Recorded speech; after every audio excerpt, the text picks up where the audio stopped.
앞바다가 훤히 보여 최고의 전망을 자랑하는 진해시 제덕동. 현재 위락시설이 착착 들어서고 있는 이곳에 이상한 건물이 하나 있다. 바로 이 건물. 진해 무성국 사택이었던 이곳은 몇 년째 방치된 채 폐허가 돼가고 있다. 이 건물에는 도대체 어떤 사연이 있는 걸까? 이곳은 일제시대 때는 신사가 있고요. 이 주변에 많은 무덤들이 있었다고 합니다. 이 무성을 짓고 난 뒤에도 실제로 제가 살찌기만 해도 귀신들이 나타났고 또 이 주변에 많은 무덤들과 이장한 흔적들이 있었습니다.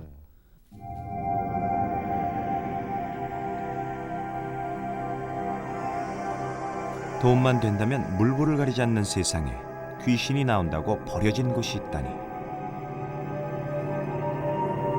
우리는 도저히 믿기지 않아 귀신이 나온다는 이 집에서 직접 하룻밤을 새워보기로 했다.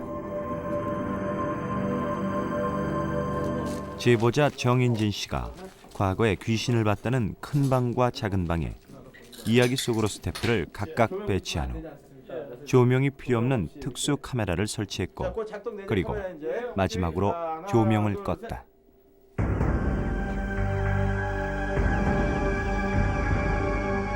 귀신 때문에 누구도 견뎌내지 못했다는 이 집. 우리는 믿기지 않는 귀신을 기다리기 시작했고, 제보자 정인진 씨는 이곳의 사연들을 털어놓기 시작했다. 당시 대학생이던 정 씨 형제가 이 사택에 들어온 것은 81년. 정 씨는 첫날부터 이상한 낌새를 느꼈다고 한다. 그럼 씻고 식어라. 자요. 우리가 작은 방으로 가지 뭐. 아니다. 여기서 자라. 그 뭐 원래 비안 옮긴데 뭐. 여보 가자. 손님에게 떠맡기다시피 안방을 양보하는 자형의 행동이 이해되지 않았던 것이다. 동생 영진 씨는 뭔지 모를 기운에 눌려 거의 매일 잠을 이루지 못했다고 한다.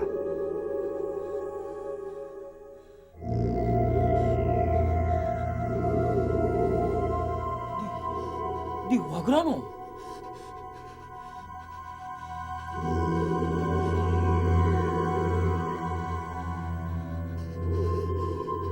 니 어디 아픈 거 아이가?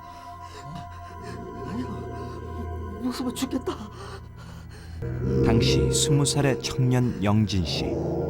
그는 무엇이 무서웠던 것일까?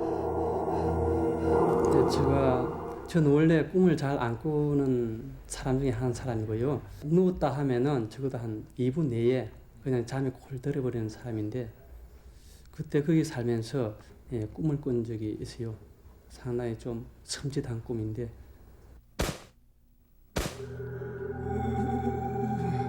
허리야, 이놈, 니 완내 위에 싸자노. 빨리 안 일어나 이놈.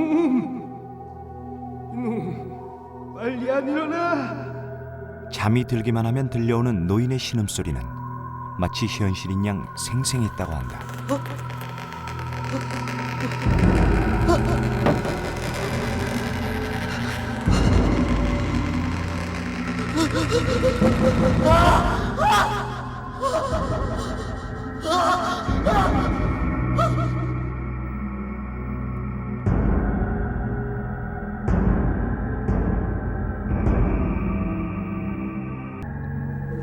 정 씨의 얘기를 듣는 동안 정적과 함께 오싹한 기운이 사택을 감싸기 시작했다.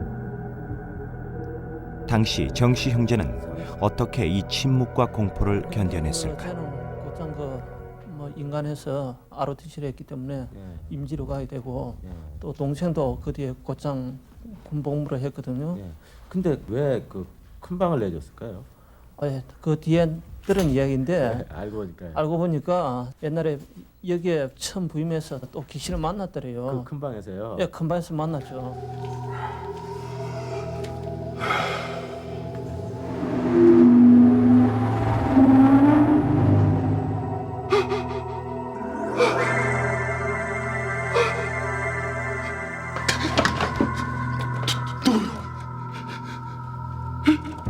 젊은이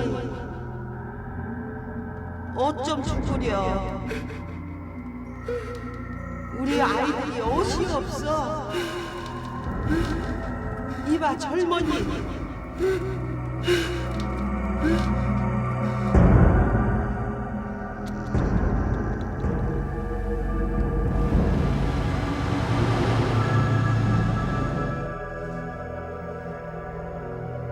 그 할머니가 나오셔가지고 그 어린 애들이 옷이 없으니까 옷을 입혀달라. 그래서 기분도 안 좋았고요. 또 섬찟단기를 기분 들고. 그래서 제가 그 뒤부터는 큰 밤에 못 자고 잠만 자고 있는데 3시간째. 시간이 흐를수록 귀신 이야기는 점점 무르익는데 도대체 이 사택에서는 왜 그런 현상이 일어난 것일까? 예, 옛날에 여기에 무덤이 많이 있었거든요. 근데 이 건물을 지을 때 그 유골들을 제대로 수습을 못했던 것 같아요. 그 위에다 예, 그 위에다가 건물을 막부러 지었던 것 같아요. 근데 그 작은 방에서는 그때 다른 일은 없었습니까? 작은 방에도 그런 계산 일들이. 큰 방이 무서워 작은 방으로 간 자형 박용철 씨. 그러나 거기도 예외는 아니었다.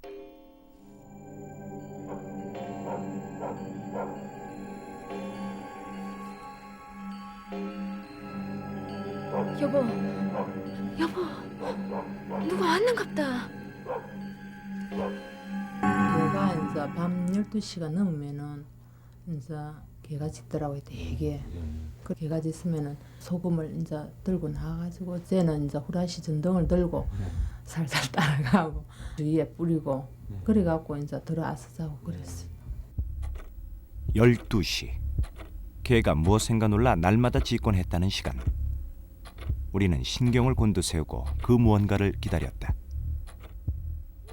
그러나 바닷바람만 거세게 불 뿐 우리는 아무런 조짐도 느낄 수 없었다.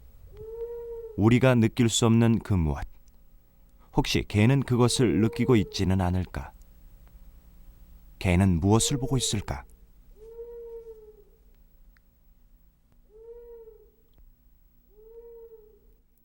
박용철 씨 가족은 결국 1년 만에 사택을 떠났다고 한다. 곧장 그 부산으로 떠나게 되고요.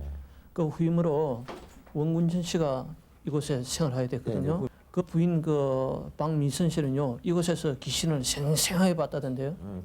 꿈도 아니고 생생하게 봤어요. 그 꿈이 아니라는 걸 어떻게? 그때 당시 그 이산가족을 찾습니다 하는 프로그램을 밤 12시 넘도록 했거든요. 그때 제가 그것을 보고 그날 남편 원군천 씨는 대전에 가고 집에는 어린 아들과 미성 씨만 있었다고 한다.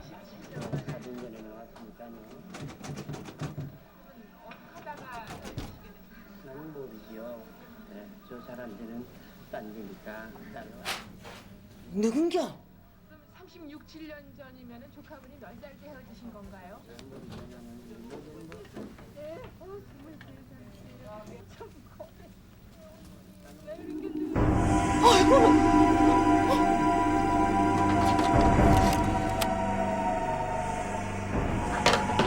벽을 뚫고 생생하게 나타난 그 무엇. 미성 씨는 온몸이 굳어 기도만 했었다고 한다. 검은 옷을 입고 키가 커졌어요. 남자였어요. 그 뒤로 뭐 집에 무슨 일은 없었습니까? 좀 가족들 건강이 좀 안 좋았죠. 그래서 뭐 일을 갖다 물어본 적은 있었어요? 언니 할아버지 옆에 텃밭에 그 주인 그 할아버지가 거기 계셨는데 할아버지한테 제가 한번 물어봤죠.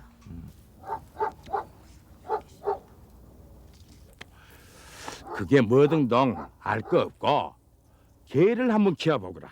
개라고 얘.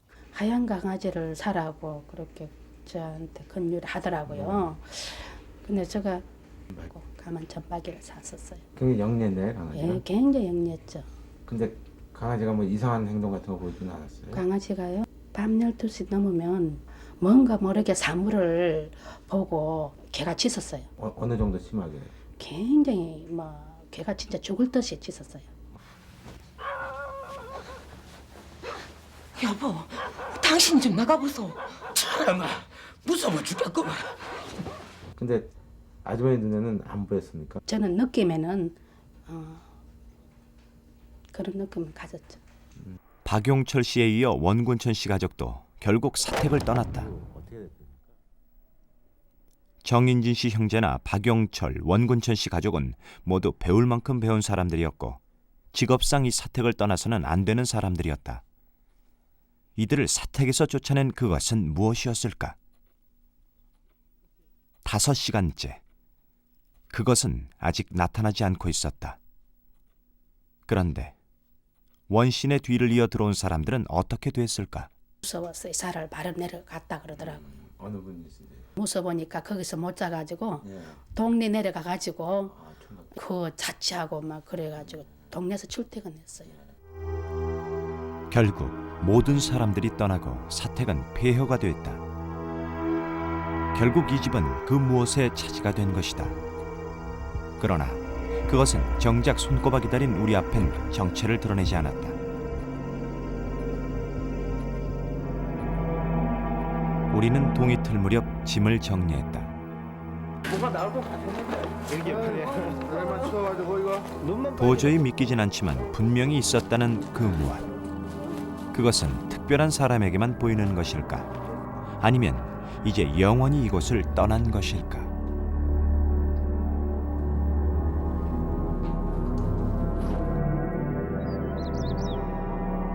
그런데 진해를 떠나던 날 아침 우리는 뜻밖의 이야기를 들었다. 이 터가 세다고 해서 매달 그 2번씩 이렇게 이제 그 술 사다가 이렇게 이 집욕 주의하고 이 간사 쪽하고 이렇게 원래 뿌려주라 했는데 이 간사 쪽을 내가 안 뿌렸댔어요.